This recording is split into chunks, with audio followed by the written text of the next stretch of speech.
ہے کہ جب حضور مسجد نبوی سے باہر نکلتے ہیں تو آگے حضرت عمر و ابو بکر رضی اللہ تعالی عنہما کھڑے ہیں، چہرے کے اوپر عجیب اداسی ہے۔ کہا عمر، ابو بکر اس وقت کیوں کھڑے ہو؟ عرض کی حضور بھوک نے گھر میں ٹکنے نہیں دیا، ہم نے چاہا حضور کا چہرہ دیکھ لیں تو کچھ پیاس بجھ جائے، کچھ بھوک مٹ جائے۔ حضور نے فرمایا میرا حال بھی یہی ہے، جس چیز نے تجھے گھروں سے نکالا ہے وہی چیز مجھے گھر سے نکال لائی ہے۔ چلتے ہوئے حضرت ابو ایوب انصاری کے گھر کے قریب سے گزرے،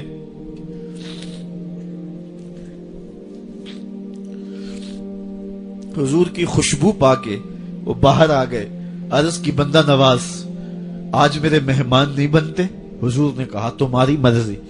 گھر لے گئے، چٹائی بچھائی، حضور کو بٹھایا، گھر والوں کو بکری کا بچہ ذبح کر کے دیا، کہا جلدی جلدی کھانا تیار کرو، میرے آقا کو بھوک لگی ہوگی۔ یہ کہہ کے واپس آئے، حضور کے پاس بیٹھے، نظر چہرے پہ پڑی تو گھبرا گئے۔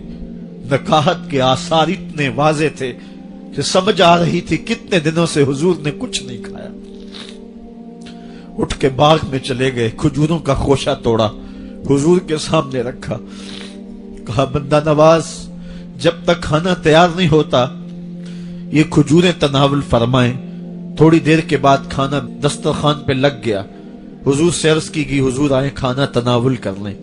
حضور نے دسترخوان پر تشریف فرما ہو کر کے حضور نے کپڑا اٹھایا تو حضور نے جب دیکھا کہ کھانا ہے تو حضور نے ایک روٹی لی اور چند بوٹیاں اٹھائیں اور ایک خادم کو بلا کر کے کہا جاؤ ہمارے گھر دے آؤ، میری بیٹی فاطمہ کتنے دنوں سے بھوکی۔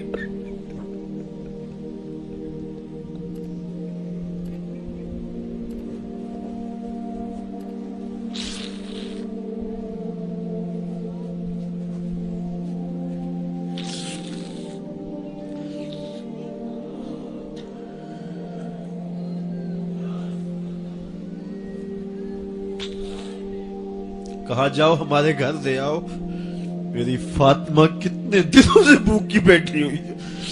مال کے کونین ہیں گو پاس کچھ رکھتے نہیں، دو جہاں کی نعمتیں ہیں ان کے خالی ہاتھ میں۔ آپ کو پتا ہوگا کہ جب میرے رسول کا انتقال ہوا ہے، حضور کا وصال ہوا ہے، تو حضور کی ایک زرہ ایک یہودی کے گھر میں گروی رکھی ہوئی تھی، حضور نے زرہ رکھ کر کے اس سے قرض لیا ہوا تھا۔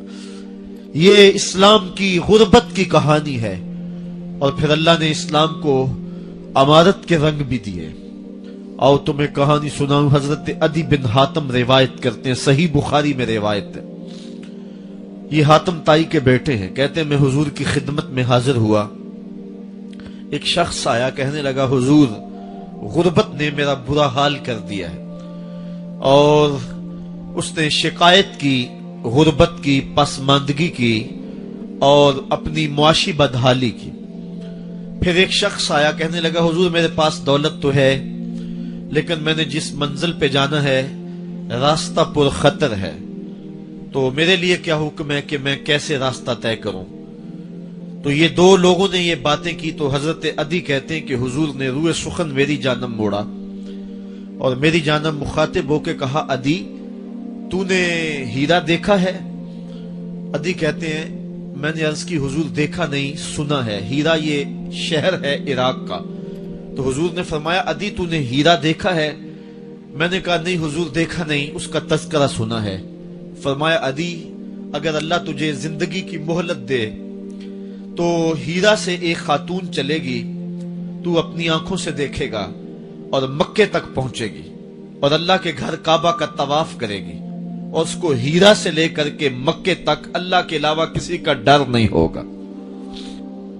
کہتے ہیں کہ میں نے دل میں کہا کہ پھر بنو طے کے ڈاکو مر گئے ہوں گے جنہوں نے عرب کے اوپر روب ڈال رکھا ہے، تو وہ تو پھر ختم ہو گئے ہوں گے۔ کہتے ہیں میں ابھی سوچ ہی رہا تھا کہ حضور نے مزید میری حیرت میں اضافہ کرتے ہوئے کہا عدی اگر تجھے اللہ نے زندگی کی مہلت دی تو دیکھے گا کہ کسرا کے خزانے تیری جھولی میں ہوں گے۔ تو اس دور کی سپر طاقت تھی۔ میں نے کہا حضور کسرا بن ہرمز हुजूर ने फरमाया हाँ किसरा बिन हुरमज।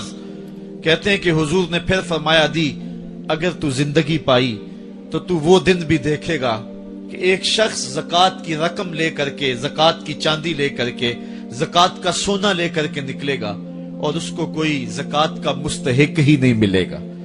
हजरत अदी बिन हातिम कहते हैं कि फिर मैंने वो मंजर अपनी आंखों से देखा कि हीरा से एक खातून चली और मक्के तक पहुंची और अमन ऐसा था कि उसको अल्लाह के अलावा किसी का डर नहीं था।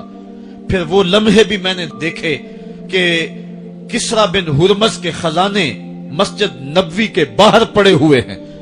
तो कहते हैं तीसरी चीज मैं देख ना सका और मैंने लोगों को कहा कि ये मैं तो नहीं देख सका, मेरी शायद जिंदगी वफा न करे, और अगर तुम्हारी जिंदगी वफा करे तो तुम देखना मेरे आका ने जो फरमाया तो दो बातें तो पूरी हो गई हैं और तीसरी बात तुम देख लोगे। हजरत यहया बिन सईद फरमाते हैं कि हजरत उमर बिन अब्दुल अजीज का जमाना था और उन्होंने मुझे अफ्रीका की जानब ज़कात वसूल करने के लिए भेजा। मैं वहां से ज़कात वसूल की और फिर मैं ज़कात लेने वाले मुस्तहकीन को ढूंढने लगा। तो कहते मुझे कोई मुस्तहिक ना मिला। फिर मैं गुलाम पकड़ता और उसके पैसे दे के उसको आजाद करवाता चला जाता। हजरत उमर बिन अब्दुल अजीज का जमाना है कि गवर्नर है इराक का। वो हजरत उमर बिन अब्दुल अजीज को लिखता है कि इतनी रकम है, इसका क्या करना है। तो उमर बिन अब्दुल अजीज कहते हैं रकम लेके यहां ना आना, वहां इराक के लोगों में बांट दो, जो ज़कात के मुस्तहिक हैं उनको तकसीम कर दो। तो गवर्नर लिखता है जो मुस्तहिक है उनको दे दी, अब कोई मुस्तहिक नहीं रहा तो मैं क्या करूं। तो हजरत उमर बिन अब्दुल अजीज कहते हैं जो मकरूज हैं उनका कर्ज उतार दो। तो कहते हैं कि हाँ कर्ज भी मैंने उतार दिया है, रकम फिर भी बच रही है, क्या करूं। तो हजरत उमर बिन अब्दुल अजीज ने फिर लिखा जो शख्स शादी करना चाहते हैं उनका हक मेहर अदा कर दो। मैंने कहा कि वो भी कर दिया है, रकम फिर भी बच गई, अब क्या करूं। तो हजरत उमर बिन अब्दुल अजीज ने मुझे लिखा कि जो गैर मुस्लिम हैं जिन्होंने टैक्स दिया हुआ है, जितना टैक्स दिया है उससे दुगने पैसे उनको कर्जे में दे दो और उनको कहो जाओ इसका कारोबार करो, खेती बाड़ी करो, और साथ उन्हें यह भी कह देना कर्ज की फिक्र ना करना और ज्यादा इसमें परेशान ना होना, जब दे सकोगे दे देना। ये दौर भी फिर इस्लाम ने देखा और ये घड़ियां भी देखी जब चिथड़े पहने हुए थे, जब पैबंद लगे लिबास पहने थे, जब पेट में डालने के लुकमा भी नहीं था।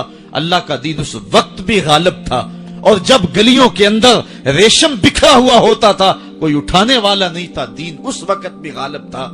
दीन का गालिब होना या ना होना इसका ताल्लुक जो है वो मालो दौलत से नहीं है। इकबाल कहता है कि जवाल बंदाए मोमिन का बेजरी से नहीं, मोमिन का जवाल बेजरी से नहीं है बल्कि इसका सबब कोई और है। वो सबब ढूंढना है कि हम दुनिया में रुस्वा होके क्यों रह गए, हम जमाने के सामने तमाशा क्यों बन के रह गए। आज नबी की उम्मत पूरी कायनात में रुस्वा होके क्यों रह गई। आज हमारा तमाशा देखा जा रहा है, आज भूखे कुत्तों को हमारी बेटियों और बहनों के ऊपर छोड़ा जा रहा है और उसका तमाशा देखा जा रहा है। क्या हमने ये दिन भी देखने थे। हमने सुराग लगाना है। दौलत की किल्लत और कसरत ये सानवी चीजें हैं। हमने तारीख में देखा है हम कभी माली तौर पे कमजोर थे, रुस्वा नहीं हुए हैं। माल ज्यादा हो गया, रुस्वा नहीं हुए हैं। रसवाई के सबब कोई और हैं। आइए तुम्हें